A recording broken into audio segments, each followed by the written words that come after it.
So it's all good. We're good to go. So it's nice to meet you. I couldn't hear that. I It's got not. that. Oh, it's nice to meet you. Same here. I was really looking forward to this. Yeah. Yeah, I am too. Where are you located? Well, I live in two places actually. Right now I'm in North Carolina. I have a house here, Okay. and I have an apartment in Columbus. Soon to have a little house uh, and a gallery. So, and Okay. I'm excited, and a music studio there. So Oh, I'm really cool. excited. Right Yeah, on. Well, that's I cool. know. We'll get into all of that, and I want to begin our conversation with what we lived through for the last 3.5 years, which is the pandemic. How did you get through that time period, and how did it change you? Oh my gosh. Well, my dog, Sergio the Wonder Dog, who has his own website, uh, Nice. came up with his cartoons. He and his sidekick, Polly, I made this whole thing up. Uh, and like he flies around. I scream at him, don't forget the cannolis. And his little buddy Paulie, they fly around and they spread kindness. They kind of find where, and they're neurodivergent Yeah. themselves. And they also teach our neurodivergent how to communicate. So they're sort of like, hey, how about them Aggies, then that kind of stuff. And so Sergio got attacked by a dog, and Yeah. it was really upsetting to the kiddos. Yeah. But we went, and he actually lost vision in his left eye, but he actually took one for the team, and now he's a pirate. So he's Nice. so anyways, that was part of it. Yeah. It was Serge and I, and so it was part of it. And then I painted, and I got really into hot yoga. So, it was kind of like that. And then the seeds of this program started. Yeah. And what I was uh, challenged with, I was working with kids on the spectrum in my office doing art work, expressive art, which art is music, jazz, which to me is like all this kinesthetic stuff, Yeah. and drama and painting. How do you do that Yeah. on Zoom? Right. So what I thought was, what if I send them supply boxes? And oh my gosh, these kiddos never get mail. So they're like freaking out. And it's so cool, magic markers that smell. So they have these Oh, yeah. little, they get the marker on their little noses. But we were connected, right? Yeah. Because everybody's got a box. So now it's kinesthetic. And then on Friday, we all have to wear a silly hat. So now we're connected. And then we're talking about dare to be silly. And what? It worked. Yeah. And so now it's like, okay, some magic's happening. And for me, I'm 61 years old. I'm never going to retire. I almost feel like my check is a cheat. Yeah. So that's how I got through it. That's wonderful. So let's do this. Let's get to the essence of what you do for a living. I'm going to put you in front of a bunch of third graders. One of the kids looks up and says, "Hey, what do you do for a living?" How do you answer them? Oh my gosh. Well, I think first of all, it really being my authentic self. You know, I always say that you can go to school and get the letters, and it is important to train, and it's important. Um, it's important. However, I love, but like Todd Rundgren is my favorite one. I worship Todd Rundgren, and he is not necessarily a quote trained musician. He's a self-trained musician, as my first boyfriend was, and he's one of the best musicians I know. But in my field, it is really good to have solid training, but people have the authentic gift of loving, you know, caring. And when these little kiddos look at me and they go, Dr. Caffey, you love what you do. So that's the first thing is, Yeah. it's just, I get on the floor, my brand is Converse tennis shoes. That's first. And I read a book. What is an artist? An artist is someone who follows a line to its conclusion, sees the reflection in a puddle. I have a little violin about this big, and it is an actual violin. Yeah. I'll bring my father's jazz trumpet in. They start to feel these things, see them. It's amazing to me. Well, these are underserved populations. Never been to a play, never felt an instrument, have no idea what jazz is. Yeah. And of course, jazz can be enormously annoying. Right. We have to come to it first and try, and then we can hear it. So massaging them into art and just kind of, hey guys, just sit with it a minute, come on. So it's building relationship, and and then like I'll hold up a white canvas for a minute and go, isn't this scary? Kind of like, ooh, even I feel a little weird, and I do this all the time. And so we just kind of talk about that, and like, come on, who wants to be brave and throw some paint on it? We'll throw a journal out in the rain if it's raining. A lot of it's spontaneous. Yeah. On Fridays, we'll wear a hat, and I'll wear a hat, and I'll just say, I almost wore a hat for this. Sometimes on the podcast I will, and I'll say, like I'll just start talking until somebody says something, and I'll say, yeah, I kind of feel weird, but you know what? Isn't that just like so amazing when you can just, we all want to risk being silly and vulnerable. And then once we are, like I had a kid that really wanted to do yoga. And a year ago, he was in isolation, and he almost did it, but he felt silly in the yoga. And then his challenge was, I said, can you talk to me after why you didn't do it? So he calls me after and he says, Dr.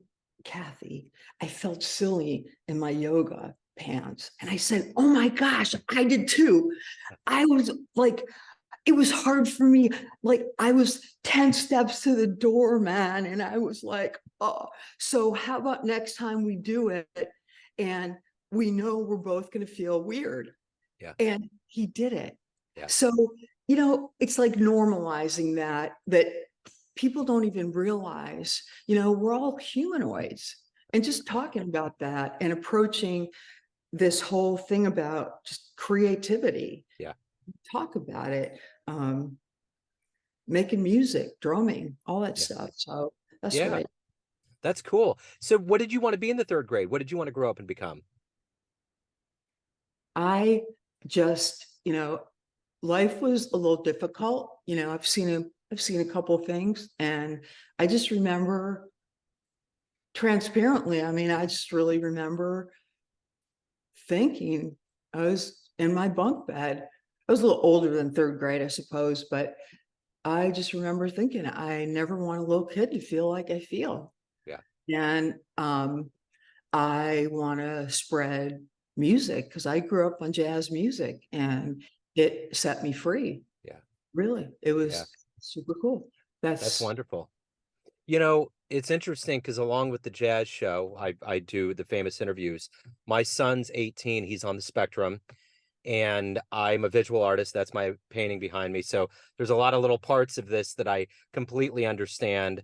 I almost set up an arts program at one point about 8 years ago through a library where we were living at the time, and it never really got up and going. It took a while to get to that point. There was roadblocks. But anyways, I find personally, me doing it, the level of therapeutic good that goes into it, and it's good for everybody. It certainly is. So how did this journey into the arts, more specifically visual arts, begin for you? Well, I mean, I think all along, I was really blessed. I was in the Cleveland school system, which was very rich. And I was in the gifted and talented program where we they had a special class for kids where we got to take French in the second grade. And then we had special art classes, and we were exposed to all sorts of things. If a kid wanted to play an instrument, we were given an instrument, which is like so profound. I even got to play two instruments. And that was how my father, first generation immigrant Italian, in poverty, was able to get a trumpet and became a jazz trumpeter. And so anyways, and then the Cleveland school system then offered one class for kids from the whole city. And I was in that class, and I got to take Russian and advanced art. So, and then interestingly, when I went to I call it graduate school at Texas A&M, I walked in there and I said to the professor, hey, where's blah, blah, blah. And he goes, where are you from? Because you're a Yankee. They always said that. And I said, Ohio. And he goes, the Cleveland school system up there, the gifted program is one of the best. I said, yeah, I know, I was in it. So yeah, it's really well known for the arts. So second grade on, I got that exposure. But I think it was in my bones. But I want to emphasize, I am not naturally talented. And I want to make that clear. I believe I'm not naturally talented.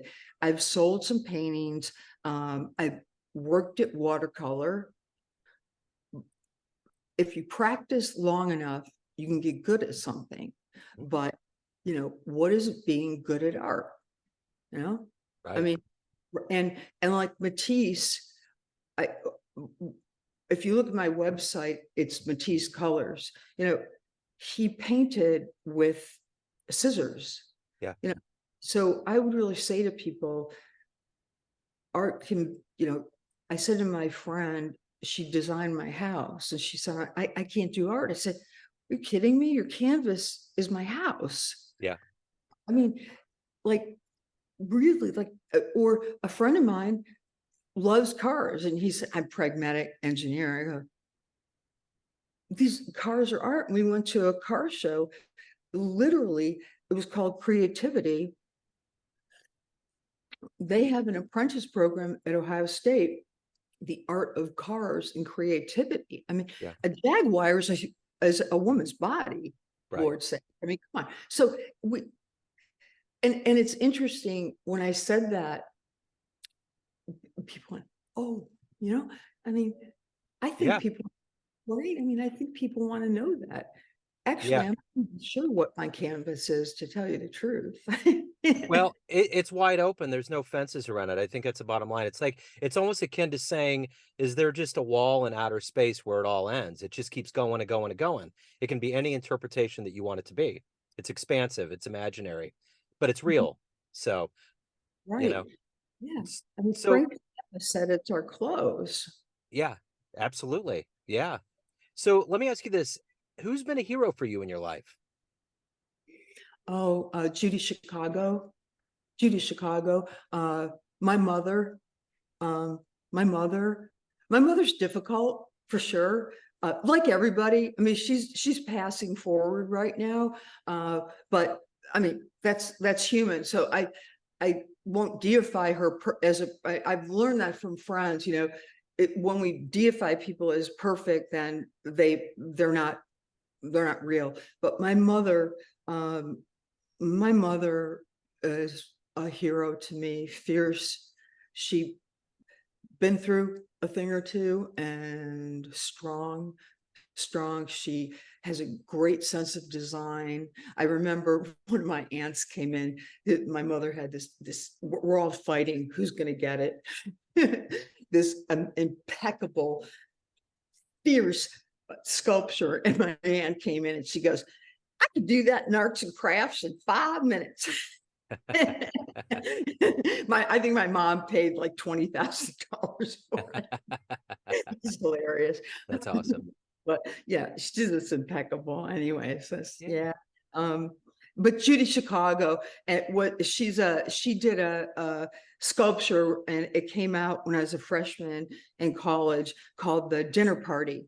And it's in the Brooklyn Museum, as she's a feminist, and it is a giant triangle, and it's famous women are the plates, and they each represent, like George O'Keeffe, Emily Dixon. The plates are representative of the women.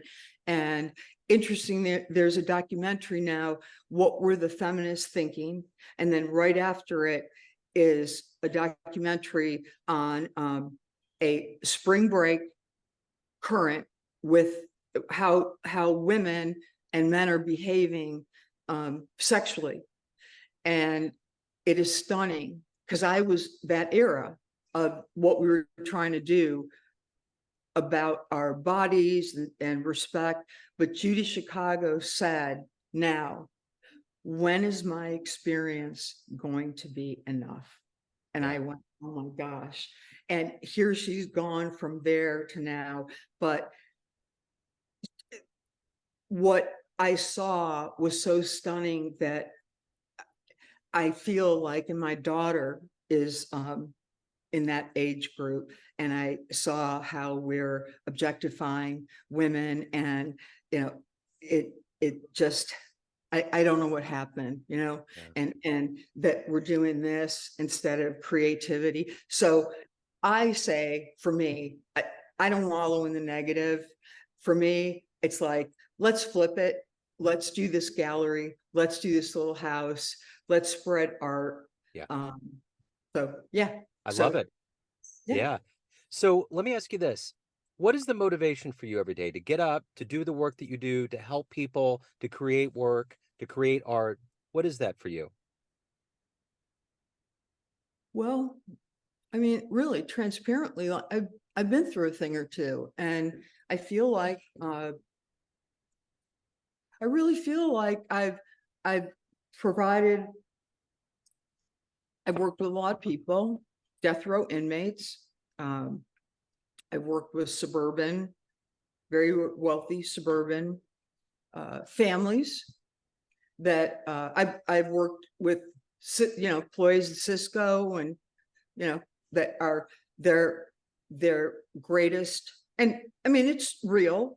Their greatest worry is that they lost a $300,000 job, and they have multi-million dollars versus death row inmate, or a life sentence, and they figuring out how to live in a cell that's a human cage. So I've seen these things over 30 years, and it's like, talk therapy. Yeah. And I just feel like a different approach.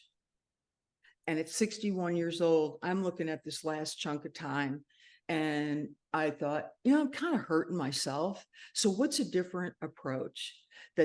And now there's a new approach called happy psychology, positive psychology, and I'm buying it, actually.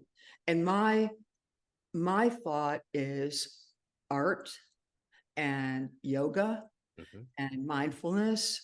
I've studied the Native American. I went out west for a while, hug a buffalo, man, like, seriously. I know that sounds kind of like, silly. No. Yeah, but no, I get it. I know all the theories, and I'm not saying that's wrong. I mean, years ago, I met Albert Ellis, who's one of the great theorists. I have no idea why they had me touring him around. I was just this silly little 24-year-old, but I was like this serious student, academic, right?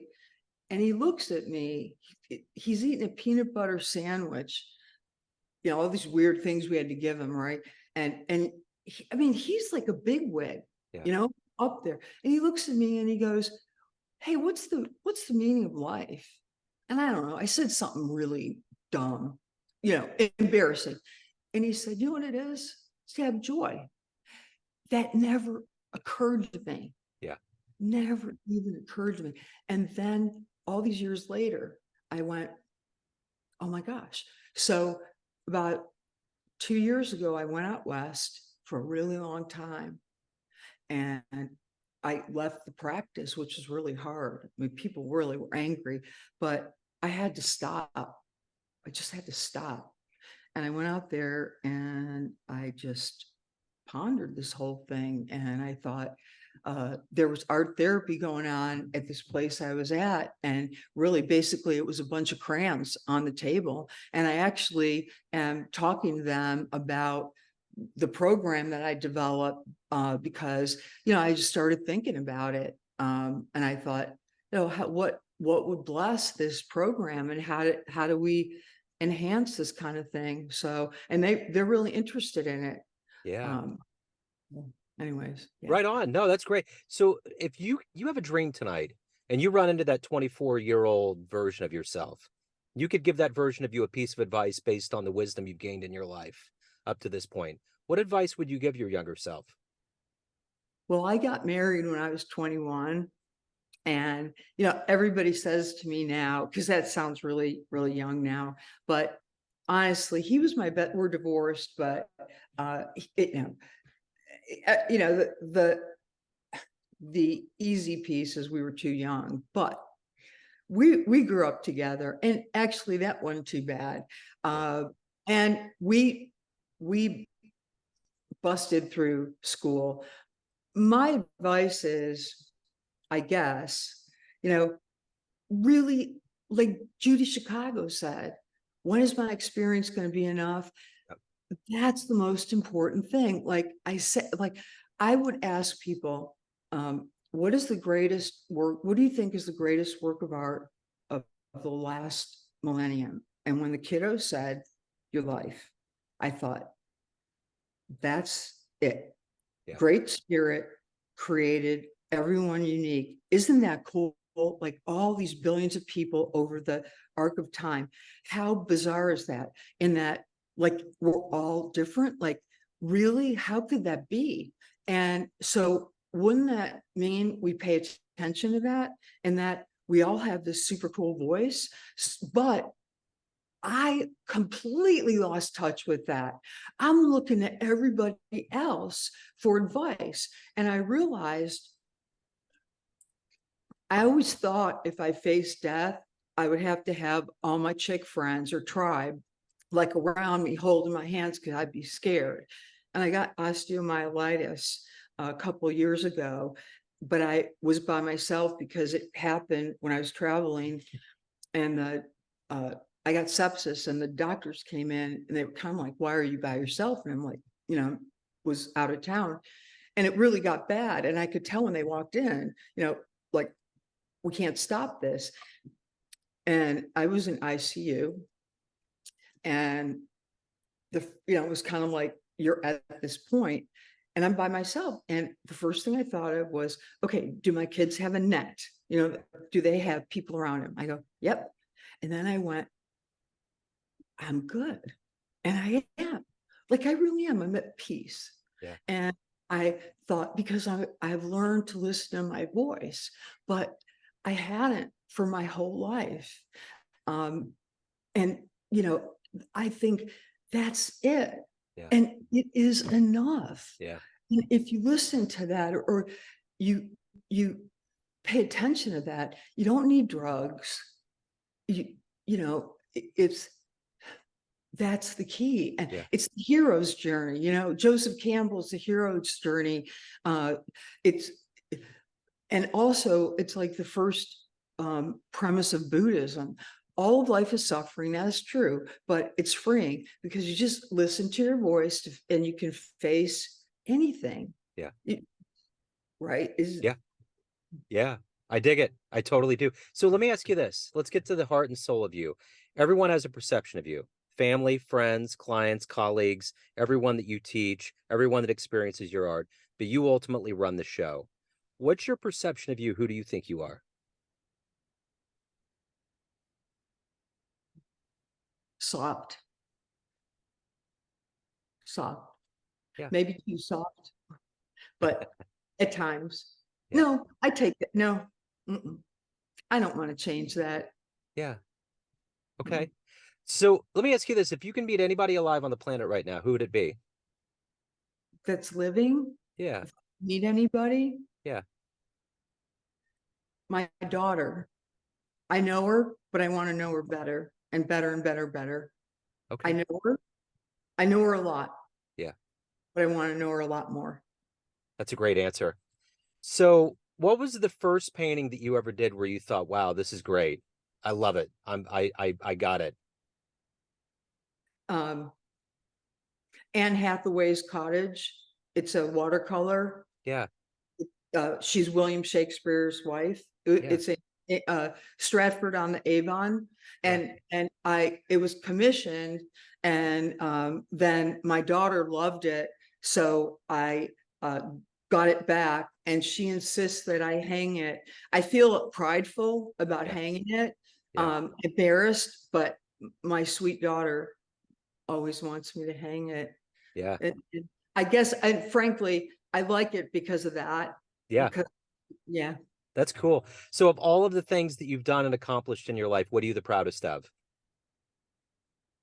my children came to me through adoption. Oh gosh, it makes me cry. Um, I'm, I feel like I know Great Spirit brought them to me, but I fought, I really fought through all the paperwork and all that.